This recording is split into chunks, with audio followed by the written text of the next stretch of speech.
เย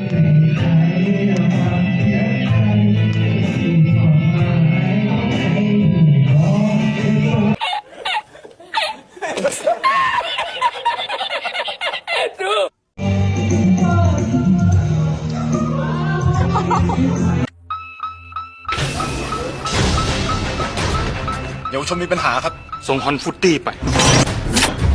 ให้มีครั้งที่สองนะถ้ามีครั้งที่สองนะมีครั้งที่สองอย่าให้มีครั้งที่สามเด็ดขาด